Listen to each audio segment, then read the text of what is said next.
Spoiler warning for all of the WANO arc. The WANO arc ended in the manga with chapter 1057, which was released on the 22nd of August 2022, and with the release of episode 1085 in the One Piece anime, we are now done with the longest arc in the series, in all forms. And I've already talked about what comes after WANO, so it seems like a good time to go over the arc in full as we head into the final saga on all fronts. This video will be split up into sections. First, the setting. How well does Wano and then specifically Onigashima serve as the location of the climax to the Four Emperors saga? Then the story.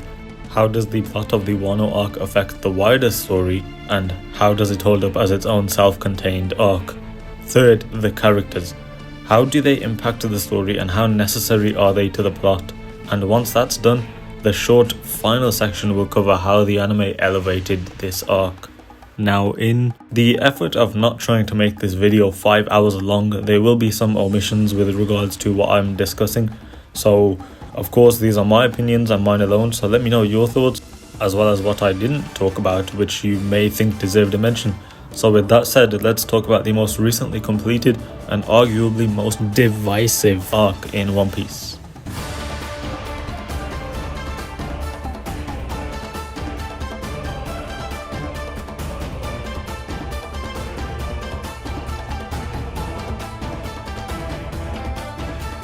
So kicking things off with the setting, Wano country is an isolated kingdom unaffiliated with the world government, and upon reaching its location, we are thrown around in rough rapids, whirlpools and a waterfall. So straight away I would say it does a great job in portraying Wano as a setting, since that aforementioned isolationism has a whole new layer to it. More than just being metaphorically closed off due to the dangers of the outside world, it is also extremely difficult to enter in the first place. And unbeknownst to us at the beginning of this arc, this outer part of the country's geography, the walls and the waterfall, serve a much grander purpose to us in the larger narrative, both past and present, in the form of Old Wano and the ancient weapon Pluton being directly linked to the country's layout. So now, traversing the whirlpools and using giant koi fish to travel up the waterfall, we have reached the mainland of Wano, split up into 6 different regions: the flower capital Udon, Kuri, Ringo, Hakumai and Kibi. Each region is its own area, unique to one another. Ringo is snowy, the flower capital is supposedly prosperous, and so on. Of course, some regions serve a greater purpose than others, but on a whole, the setup of Wano as many separate landmasses does well to serve as a visual metaphor for the country and its people's division. Each region gives us a new and unique perspective on the different aspects of the country that will serve as a motivation for our characters. First off, Kuri is the main location of the first act of the arc, and it does a great job in setting up the situation in Wano. It's kind of a mirror of the flower capital, both having poverty-stricken areas like Okobore and Ebisutan, with thriving towns right next to them. This land is divided. Then moving on to Udon, while the previously mentioned regions represent the poverty, Udon is where we see how badly the will of this country has been crushed, and then the prison itself, and Luffy's indomitable will serve as perfect complements and contrasts to that. And then Ringo, whose primary mark is the cemetery, with all the graves. Here are where we get the weapons of the battle. So with this area, in my view, it represents the importance of the past, and through those swords it's a nice metaphor of the past also kind of playing a part in the war themselves. And each region has its own port named after an animal, and with some clever Japanese wordplay and stuff, I guess, plays a role in moving the story forward towards the raid. So with all of that, my point is that the mainland of Wano is great, since it serves the story much more than just being a new location. And so now we move on to Onigashima, location of the entire third act, meaning we spend over 100 chapters on this giant skull. So the first thing we notice, including the giant skull, is the sheer size of everything. This island is enormous, with the Sunny looking like an ant. We are straight away putting into perspective the task at hand, which is taking down an emperor. As for the inside of the skull, where we are primarily located, it's essentially a giant castle with many floors and levels, with Kaido and Big Mom the main threats on the roof. And I like that, the idea of Luffy needing to work his way up to the big bosses who are sitting at the very top. However, the thing for me with Onigashima is that it can get very confusing. The setting is one castle that has pretty much the same design through and through. So yes, we get named locations and a map every now and then to show where everyone is, but unless you are paying very close attention, I think it is very easy for you to get discombobulated and it all almost blurring into one. So that's all for the setting, and unsurprisingly, just like One Piece's previous arcs, as a whole, overall the setting works really well alongside the themes of the story being told. Next, we have the story, and again, unsurprisingly, we need to go back a few hundred chapters to Punk Hazard, where the conflict with Kaido and subsequently the WANO arc was initially set up. So the long-term story threads: we have Caesar's artificial fruits and Doflamingo's underworld activities.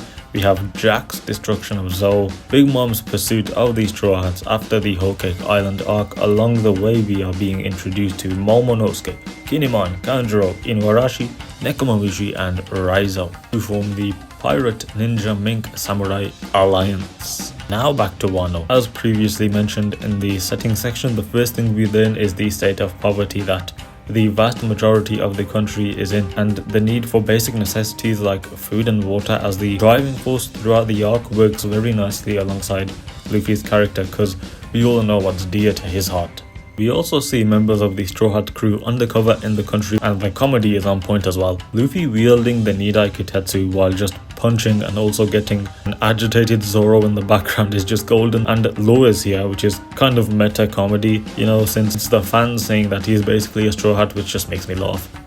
And now the most important scene of Act 1. We learn that Momonosuke and a few others are from 20 years in the past. The last thing that anyone was expecting. So time travel is now a thing, which at first seemed a bit concerning because of the problems that can arise, but we don't have those issues since the mechanics only allow us for forward travel, and this just gives meaning to a whole lot of little things from earlier in the previous arcs, like I don't know, Momo saying that he met Roger. It's also here where the motivation grows from providing food to straight up liberating the whole country. Freedom. It all leads back to that theme of freedom, and you don't need an explanation about why that is so vitally integral to the story of One Piece. Now to the first conflict, Luffy versus Kaido, round 1. Barely a fight, exactly how it should have gone. Doesn't matter how strong Luffy is now, Kaido is literally a whole different beast. Now there's more I want to talk about with this fight, but I will leave it for the character section. Anyway, I don't think there's anything at all that's majorly wrong with Act 1 of Wano. This was an amazing start to the arc. So now to Act 2, but before that we cut to the outside world. I love this because it shows the world is alive, and it means that no one on Wano has any idea what is going on beyond the country. Basically some juicy setup for the story beyond this arc. But back to Wano, the act is pretty much a giant training and preparation arc. We get reintroduced to Kid, who is also in prison with Luffy, and we meet Hyogoro, who will act as a teacher, a mentor for Luffy to grow. Now we learn about a new variation of Haki called Ryo, which is the key to damaging Kaido. And it isn't your traditional training since we are in prison. This section, as I mentioned before, is a great way to display how truly defeated Wano currently is, while we have Kid and Luffy with all of their hustle, bustle and muscle doing a great job in not letting the situation become too heavy.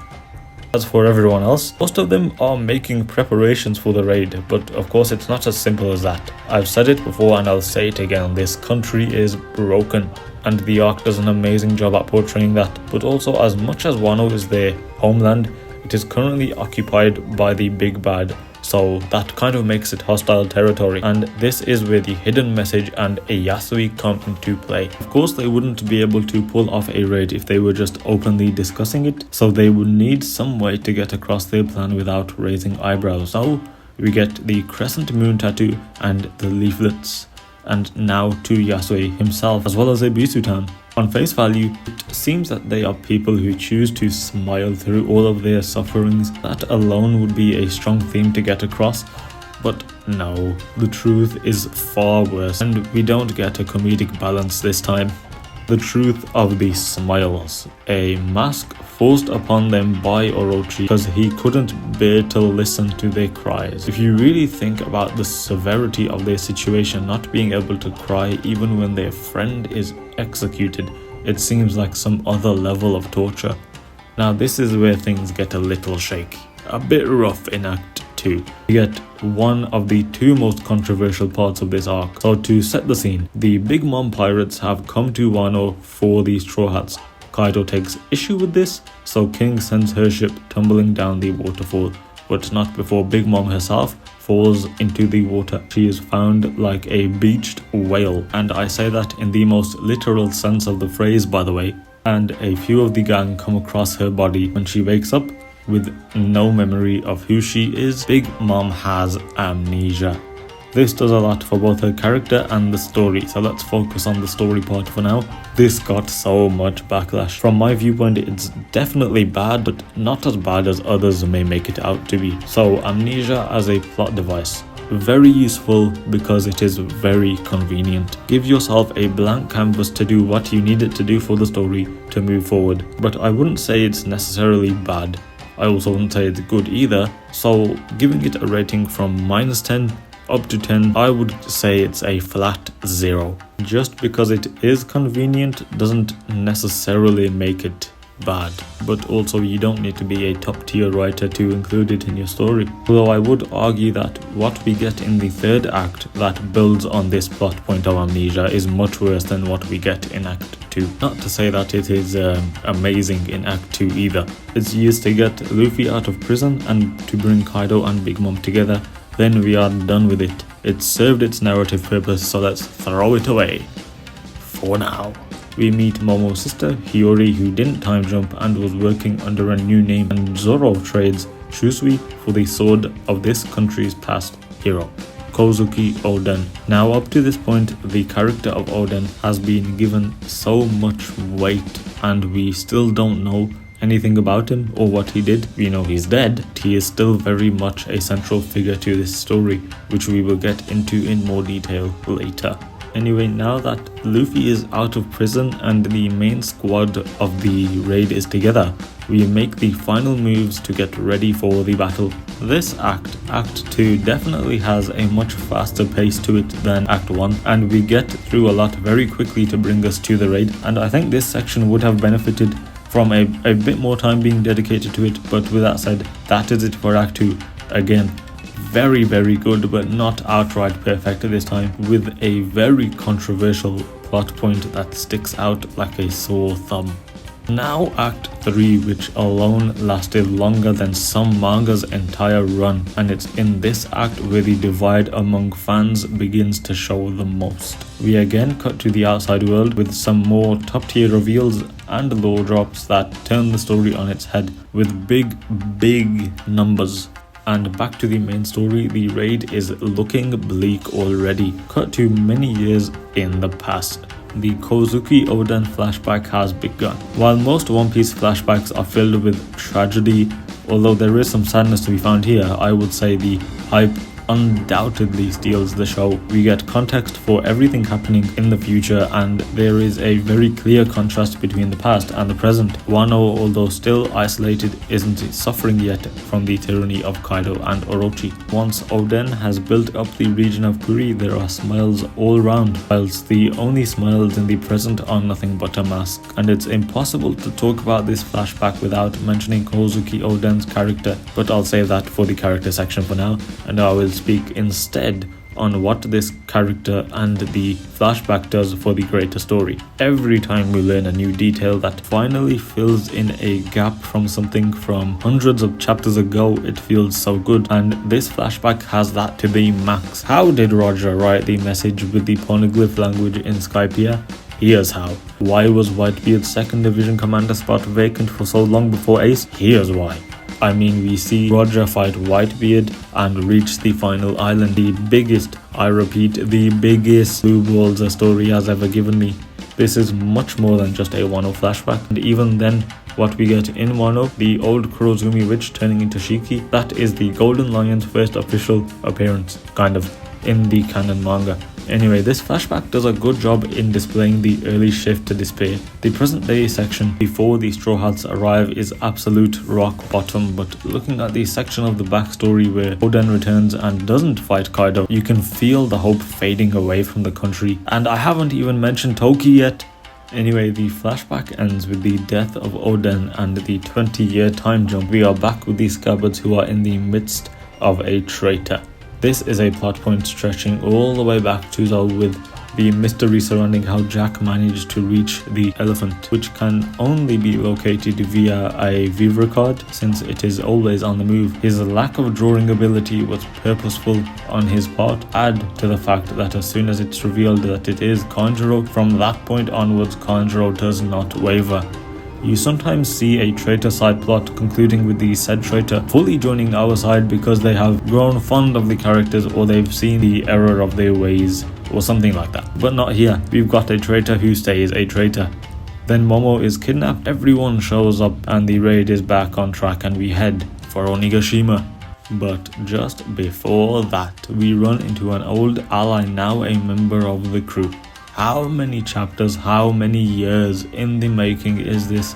And now finally, the first son of the sea, Jinbei, has joined as the helmsman of the Straw Hat Pirates. Now everyone is here and we head to Onigashima. So what this first section does before we even arrive is getting us excited. We're getting our hopes up because this is it. Wano up to this point has focused around the despair of this country, how truly terrible things currently are. But now with the raid commencing, it's like a turning point where rather than dwelling on the present, we are eagerly awaiting what lies ahead in the future. Everyone splits off in disguise and go their separate ways in this absolutely enormous castle. And here, we really do take the time to set up everything for the big confrontation in chapter 1000. I will say again, however, this section can get very confusing because of the setting not having much variation. It's like a One Piece version of chess. You need to be paying attention. We are putting everyone in place as if they are the pieces, everyone on both sides I should add, all ready for the massive fight that is about to begin. But this does mean that if everyone's moving around trying to find their place, then no one's doing anything else, if you get what I'm saying there. But don't worry, we do cut to the outside of the castle where a certain Phoenix man, Marco, is here to join the fight. And even when we are still in this kind of setup part of the battle, we get some great moments. Tobiropo are introduced, who are a much needed new layer to the Beast Pirates, as the Smile users and the numbers pretty much amount to fodder at this point. Yamato's introduction, and my personal favourite of these earlier raid chapters, is Momo's speech.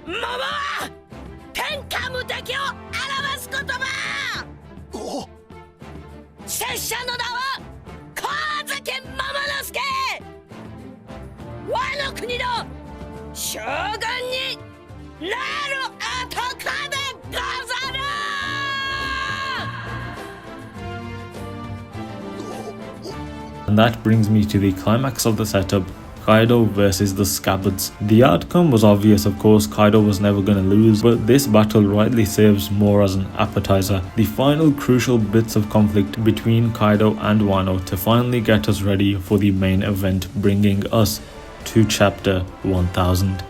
Talking specifically on this chapter, the build-up and hype itself was amazing. All the theories on the global popularity poll, I'm so thankful that I was caught up when it was released.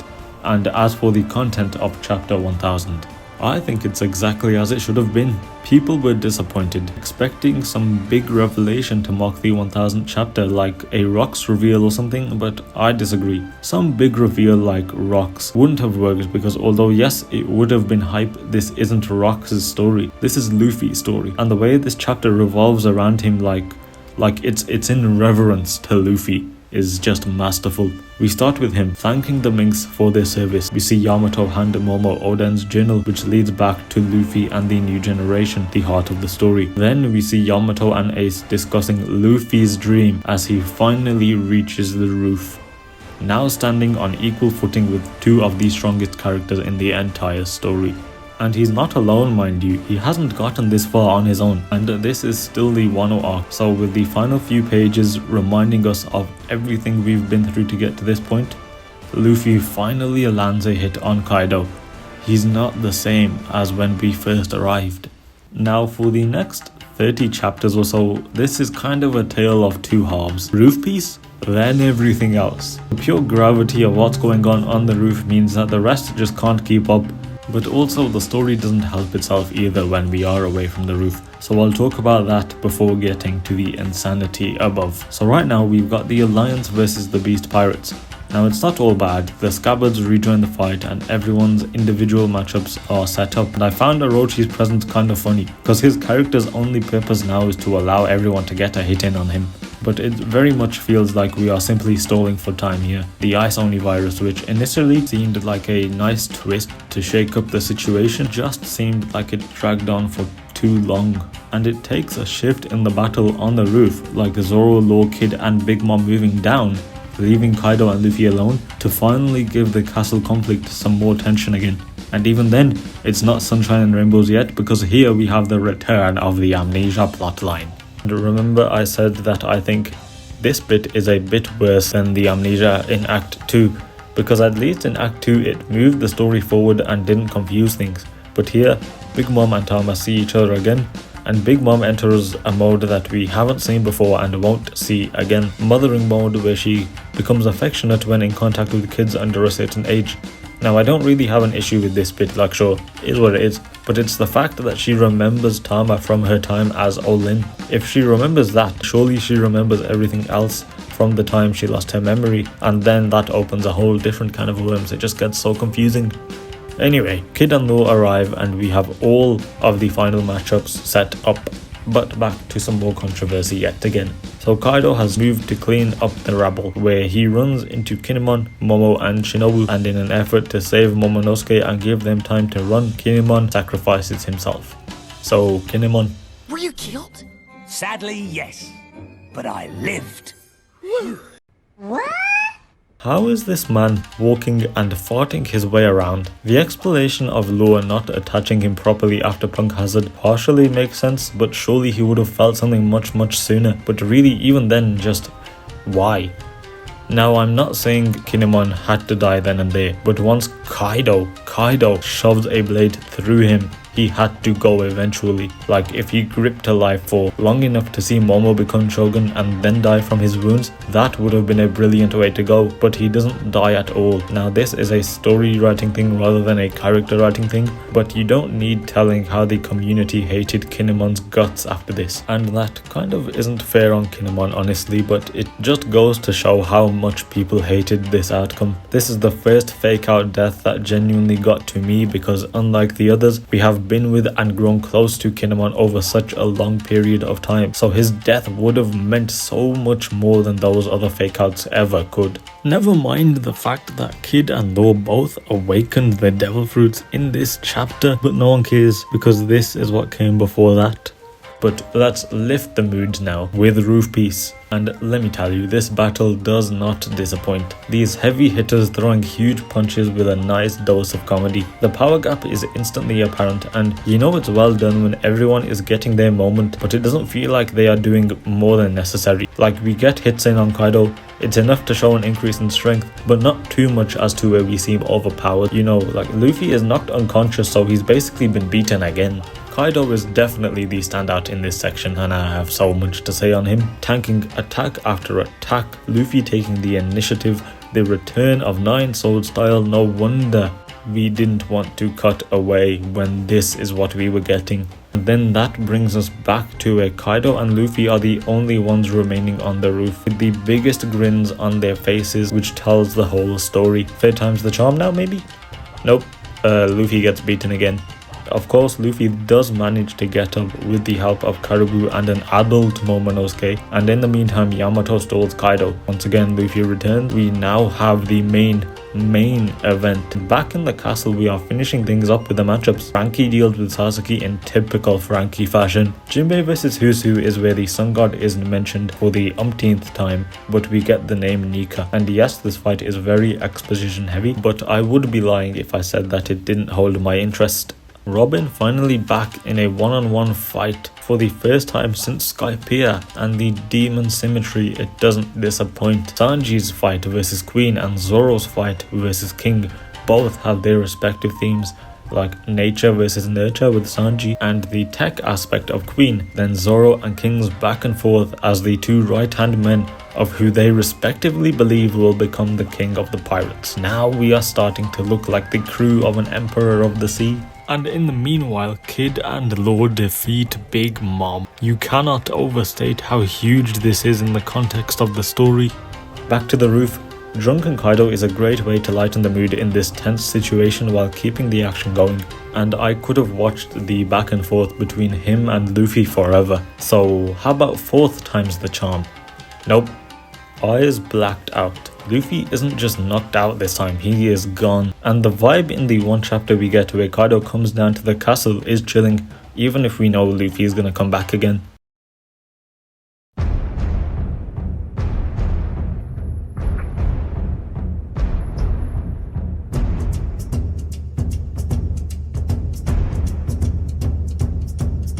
And we have finally made it. This is what the arc will be remembered for. Back from the dead, laughing his heart out. The main event. The climax, the pinnacle, Gear 5. I've already said what I need to say in this video, so I'm pretty much just gonna repeat what I said in that video. Gear 5 is the most perfect power-up ever. Remember all of the theories, the resin fruit, the Hanuman Monkey King fruit and so on. I don't think anyone expected Luffy to go full on Looney Tunes Toon Force. It works wonders as a strength increase, keeps the goofy tone of One Piece, and most of all, this is the perfect embodiment of freedom. Not only is it a masterpiece of writing, but it harkens back to the old school animation. It's like a love letter to what started all of this, just as much as it is a thematic focal point. As for what Gear 5 does for the greater story, it ironically has just as much to do with destiny as it does with freedom. Like, we know this fruit, or Nika himself, plays a significant role in the Void Century, and somehow Luffy ends up with this power of such great importance. But why this aspect works is firstly because as much as people look down on the Chosen One trope nowadays, ever since Joy Boy was first mentioned in Fishman Island, so pretty much half of the whole story, destiny's been a big thing, a big theme. So it's not like this is random or out of the blue. And then the abilities themselves, it's up to his imagination, and if you look back on his previous gears or any old move, he sees it from somewhere else and he imagines up his own variation, and then boom, we got a new move. This power up is kind of a power scaler's nightmare, but thankfully I can say that I'm not a power scaler, and even though I love fights, my overall enjoyment of a series is not determined by how fights play out.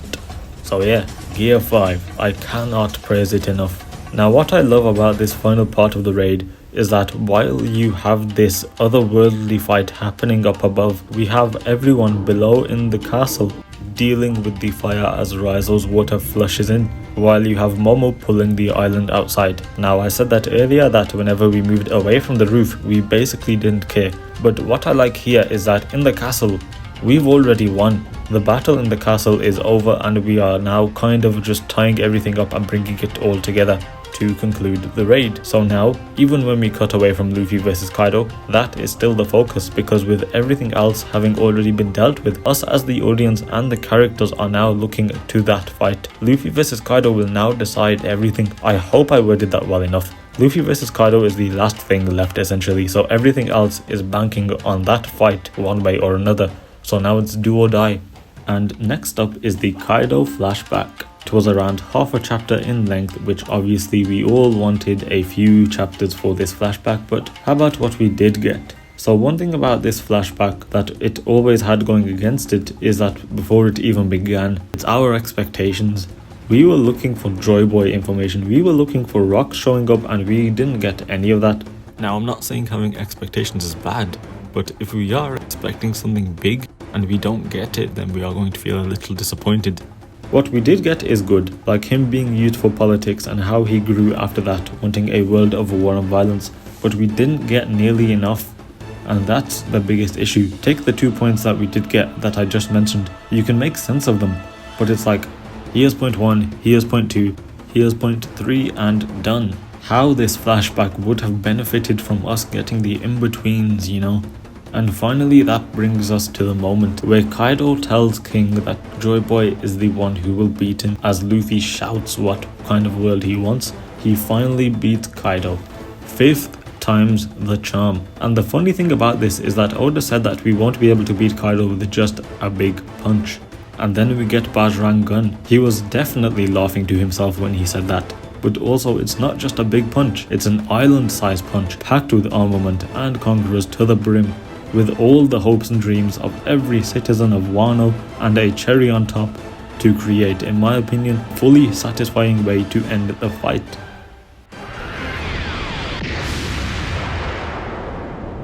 Bear in mind, a large chunk of the chapter is dedicated to going through Wano's suffering, which did receive some criticism because we are all fully aware of what's going on in the country.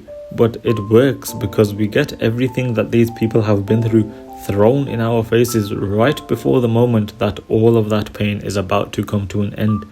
Did we need it? No. But does it add to the final hit? I think so. And now we are into the epilogue of this arc. We get some ridiculous reveals. Luffy is officially an emperor now, alongside Buggy, and we get our big party. It's a very nice way to close out the arc, but it is a bit rushed, in no small part thanks to the release of Film Red at the same time, creating a need for things to be sped up a bit. We do get the major threads tied up. The stuff that affects the bigger picture is dealt with, but it's the smaller threads that get sacrificed here. We don't see many of the goodbyes. We don't see Zoro visit Ryuma's grave, and we don't see Jinbei's initiation into the crew. These won't have any effect on the story going forward, but it would have been preferable to see all of this as well. But back to the positives, the final chapter of the arc, the final chapter of Wano, where we see Luffy giving Momo the Straw Hat Jolly Roger. Pure goosebumps. And when the narrator kicks in, that concludes today's tale of the nation's renowned samurai. Till we meet again, farewell. And the curtains draw on this colossal arc. Now to the characters, and there's a lot of them, so here's how I'm gonna do it.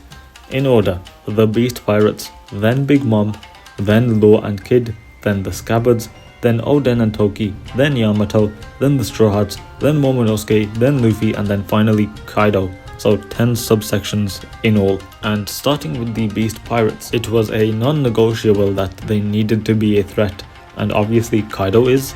Queen and King are both cool characters who are threats, and both of them are nice contrasts to one another. They are strong, but it's their back and forth, similar to Zoro and Sanji's, that I find really entertaining. Then we have Jack, who is the butt of every joke here. We see him defeated by Zunisha in Zou, but it's a giant ancient elephant, so we can give him a pass here. But then we get to Wano, and he can't handle some random samurai. From that point on, we just do not see Jack as a threat anymore. Then we have the numbers. Artificial ancient giants, which are used to show how the Straw Hats have grown.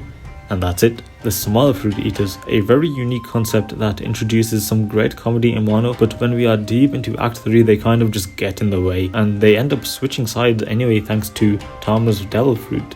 So a great concept, but just kind of fell to the wayside. And finally, the Toby Ropo, the last introduced members of the crew, and I think they were very much needed, because before they were introduced, the Beast Pirates had Kaido, the lead performers, and realistically, that's it. So they are the buff that the Beast Pirates needed and the opponents that the Straw Hats needed. So overall, the Beast Pirates, great concepts and mostly great executions, but were held back in certain aspects. Next, Big Mom, probably the most frustrating character in this arc, I would say. Her coming to Wano as a wild card was great. Her crew was a complete non-factor, but hey, Big Mom is still here, and the amnesia, I've already talked about what it does to the story.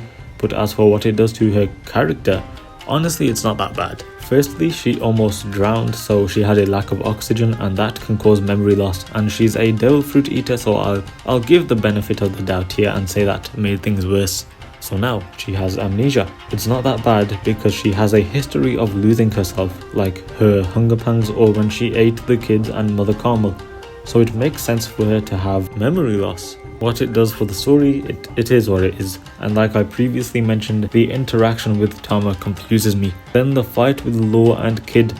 Her losing was expected, and the way it was done was great. She was beaten, not outright, but removed. Kind of like a Royal Rumble match elimination, but the fight itself, she kind of didn't use half of her power. Again, I'm not too bothered by this kind of stuff, but I know a lot of people are, and it makes sense. She's one of the strongest in the entire series who didn't use half of her abilities. We don't know if she will come back or not, but if she doesn't, then I'll just say that her character went out very quietly. Now to Kid and Law. Law renewing the alliance with the Straw Hats and Kid wanting to stop getting washed by emperors. The interactions they share with Luffy are great, and their kind of personal rivalry is hilarious. They are very much necessary because without them it would not make any sense if we had won. Unfortunately, both Kid and Law, and Luffy for that matter, have very unique fighting styles, so they didn't bring down the fights by doing the same thing. And I guess you could say that their fighting styles served a narrative purpose, because otherwise Luffy's Ryo would have been the only thing to damage Kaido. So they brought different perspectives on how on earth we were actually going to deal with him and Big Mom. I will say that Kid and his magnetism does get overshadowed by Law and his whatever the heck Law is doing. And you can boil his fighting style down to big hits, but overall they were both great and necessary additions to the arc.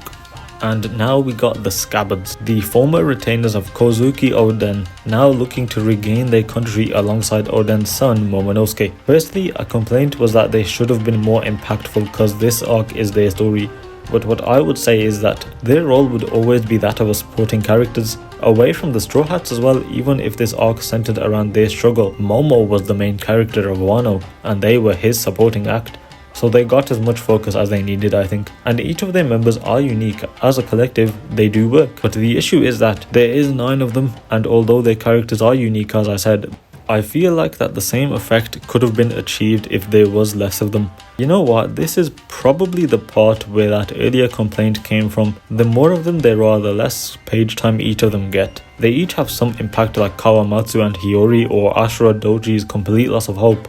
And while it does add to the story, just the fact that there were so many of them probably didn't have the intended effect. I'm pretty sure the original plan was for there only to be 4 of them, I think. So there you go. The Scabbards' role as a collective was good, but then individually maybe a bit more was needed.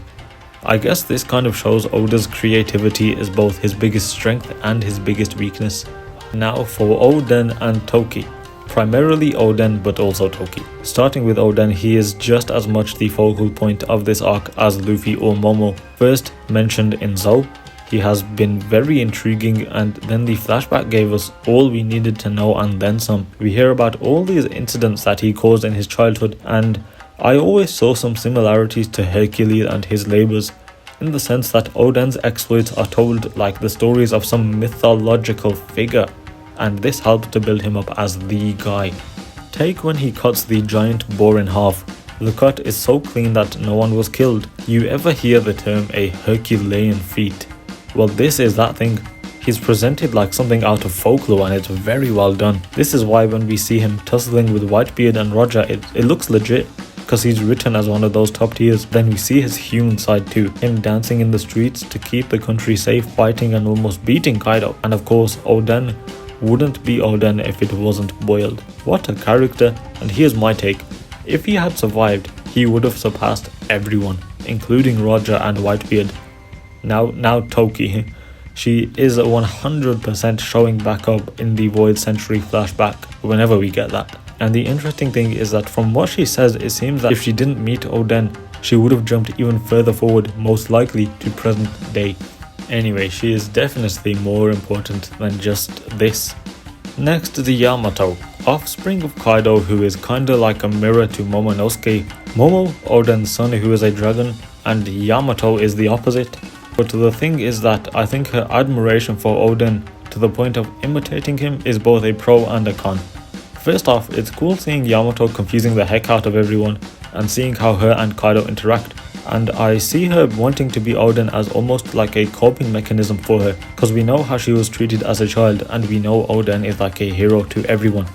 So the Oden thing makes sense, but also that means there's not much room for a unique personality there. She has her passion for the outside world, of course, and history with characters like Ace, and like I mentioned, her and Momo's parallel, they seem close through the raid and after. She obviously has a lot of potential to grow as a character, and in WANO she is fun when on screen. But the reason I prefer her not joining the crew was because I don't want a rehash of someone else on the Straw Hats. So what I think is needed is for Yamato to come into her own one day. Moving on, the Straw Hats. Each member has their role to play in the raid, except for one, I think, and I will leave that one for last. So as usual, Zoro and Sanji take starring roles in taking on the top brass. Zoro throughout the arc has some nice interactions like with Yasui and Hiyori, and in the raid, this man gets Conqueror's Haki. Enough said.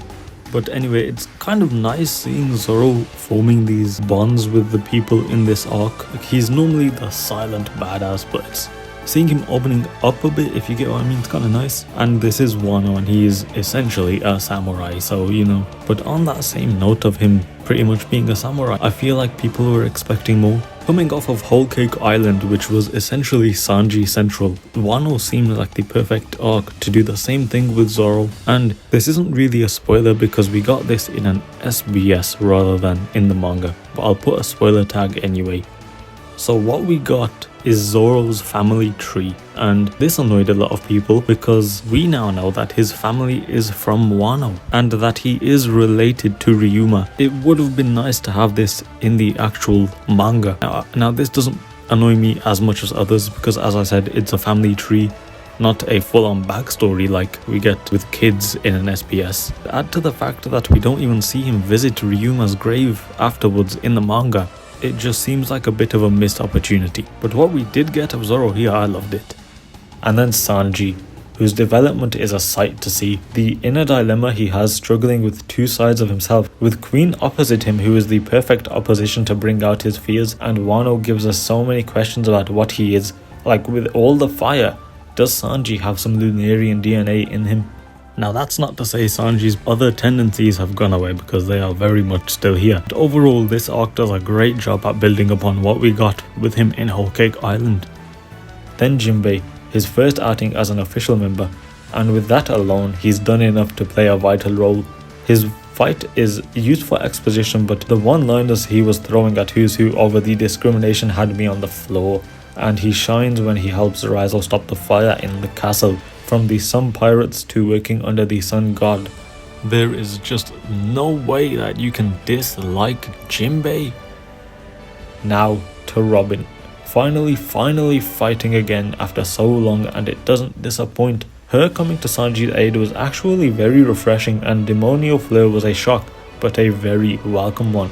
But the thing that I want to focus on is that in Wano, she feels like a genuine threat to the world government. Seeing CP0 in the country going after her, yes, it doesn't lead anything, but just the fact that that side plot is there just demonstrates that she is a force that they are very scared of. And then the bounty, that's a number that deserves to be on her head. Do not forget that Nico Robin is essentially the key to everything. Brook is very much a supporting role in this arc, which is something that I'm completely fine with, because that's what he is. He's support for the rest of the crew. It's great to see how he bounces off Robin while they work together, with one scene in particular where they overcome Black Maria's illusions, and both of them see that they both share something in common, with Brook's reasoning for the illusions not working because of all of that time he spent alone, which is very subtle but is heartbreaking. I think Brook is very underrated. Frankie's role comes before the raid in the preparations, where he takes a starring role in fixing up the ship, so it's nice to see his specialties being used. And then his fight with Sasuke, he goes full wrestling mode, as we love to see. But the thing with Frankie is that I feel like his role in this arc is a very awkward one, but I can't put my finger on why. We have the monster trio doing the thing like every other arc. You have the weak trio, you have Brook and Robin, whose characters are bouncing off of each other. You have Jinbei, who gives us some good exposition on the rest of the arc in his fight, and then Frankie, who kind of feels isolated in a way. You know, if I'm talking nonsense, let me know. But regardless, just like Brook, give Frankie some more respect. This man is full of wholesome masculinity. Give him some love. Nami's contribution revolves around the character of Tama, and it works because we know about Nami's past, and we know about how she treats kids because of it. So that's where she shines, like taking on ulti. But her best moments, I would say, are one, when she says that Luffy will be the king of the pirates, and when everyone thinks Luffy is done, she shouts at Kaido in defiance. We know characters like Ulti, like Kaido, like Big Mom, Nami has no chance of beating in a fight, which just makes each and every one of these moments so much more fulfilling, since she's basically running on pure adrenaline and emotions for the sake of her friends. Undying loyalty. Now onto the Doctor, Chopper. His biggest challenge is the Ice Oni virus. His character in the arc is a bit of a tricky one, because even though he does fight, he is first and foremost a doctor, so something like the Ice Oni virus is needed to display his skills. But if he resolves the issue too quickly, then it doesn't seem like he will have any trouble or challenges. But then if it's drawn out like it was, it messes with the arc's momentum. It may have been a bit better if the Ice Only virus was given similar pacing to the virus in Udon prison, but regardless, this still does show how vital Chopper is, like when he healed Zoro. So do not get it twisted, Chopper is still very important in this arc. Now that one I was talking about, Usopp. He doesn't have any major moment in this arc. He's going around with Nami and the samurai, but nothing of note. We do get a good character moment where he screams about how he will cling on to life at all costs, contrasting with the samurais and their honorable death thing. But we pretty much already knew this about Usopp, it's just being shown in a different light. So his contribution kind of boils down to carrying the samurai, which could have been a task given to anybody. One thing though, where he pretends that Big Mom's Conqueror's Haki is his own, I very much hope that leads somewhere, and maybe his greatness is being saved for Elbaf whenever we get there. So that's it for the Straw Hats, and it is now time for Momonosuke. His development in this arc is so great to see. He really comes into his own here. When he is forced to step up, he does. It's not always clean, but he gets involved. Like when he is chained up by Kaido, I mentioned it before. His speech gives me goosebumps, but before that I could say the same thing about his speech in Udon prison. And what makes it all so intriguing is that all of these lofty expectations that have been put on him are juxtaposed by the fact that he is only 8. Whatever he does, be it childish, be it cowardly, or be it courageous, the fact that he is so young still shines through. Like, he doesn't randomly gain the courage of his father but then lose it. Everything he does is accompanied with quivers, with shaking, with tears and worry. He's got the weight of the world on his shoulders, and you can see him carrying that load. And even when he is aged up, there is still an 8-year-old in that matured body. So that emphasizes what I said even more. He can now do more, and he does do more, but not without realistic mental obstacles. And skip forward to another speech, this time to all of Wano. This kid knows how to talk, and his reaction to Luffy and everyone leaving is the cherry on top. He's still got a long way to go, but just remember what the narrator said.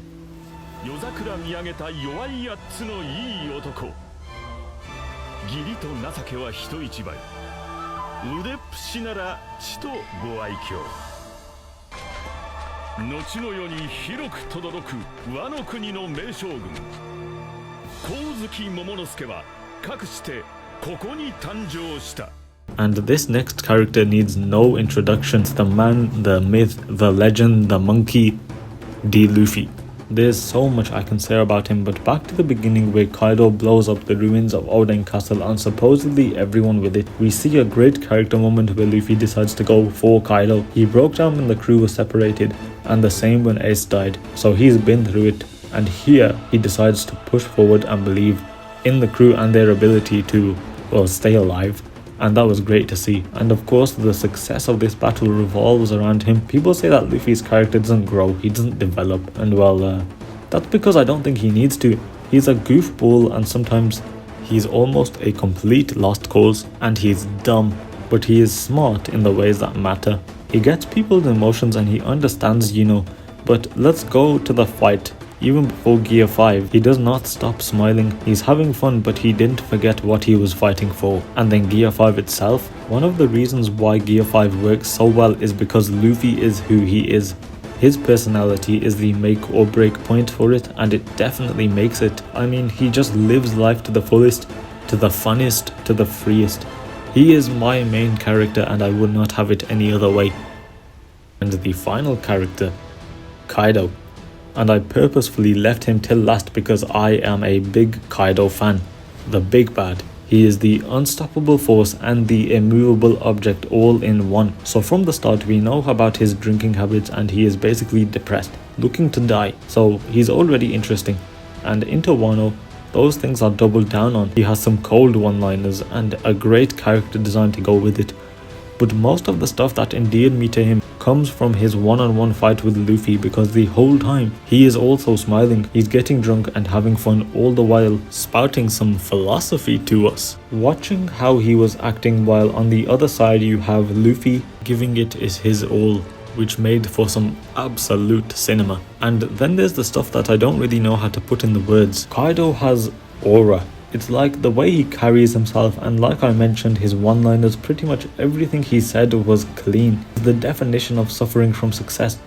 You see him getting more and more into the fight as it goes on, because he hasn't felt this since Oden. And he more than lives up to the name of the world's strongest creature. Fights the Scabbards, then Roof Piece, then Luffy alone, then Yamato, then Luffy again, then Luffy Gear 5, all the while carrying the island. No one has displayed such a level of power that Kaido displayed in this arc. This is not Luffy's fight, this is Kaido's fight. And back to his backstory, it's not like it took anything away from his character. It definitely still added, but it just didn't add anywhere near enough. And that's it. It's like, if we had gotten that extra stuff in his backstory, I'm saying that he would have been held amongst the best villains in One Piece. I named characters that were the focal point of this arc. Add Kaido to that list, because even if you don't love him, this arc would not be the same without him. And the final part. This video would not be complete if I didn't mention the anime's adaptation. Starting with the bad, the pacing still isn't great. This is Toei's biggest moneymaker, and we can't have it catching up to the manga, so it is what it is. Now for the good. Just look at the animation.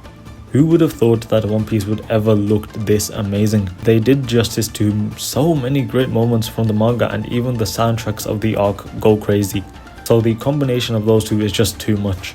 I could not have asked for more when it comes to the anime. And add to that, even the anime filled in the gaps that were skipped over in the manga. Like what happened before Kaido knocked Luffy off of the island, or the goodbyes to everyone in Wano. I am one of those very few people who prefers the anime purely because I think that soundtracks and voice acting are indispensable. They add so much. Obviously, I don't regret switching over to the manga, but regardless, this next opinion is one that is shared by more than a few people. They both tell the same story, of course, but I think that Wano, the anime, is better than the manga. And that is it. We are finally done. I knew this video would be long, but now comes the torture of editing it. In my opinion, Wano is an amazing arc. It has some of the highest highs in the whole series, but also some of the lowest lows. I do think this arc lived up to the hype given to it, and I absolutely loved it. But nor am I blind to its shortcomings, and I'll acknowledge them, so if I missed anything, then let me know. This is the arc that was ongoing when I caught up to One Piece, and now we are moving on to something new. I read the manga and watch the anime, and whichever one of those groups you fall into, this arc definitely left an impression on you, good or bad. So that has been my review of the longest arc in One Piece. My review of Wano.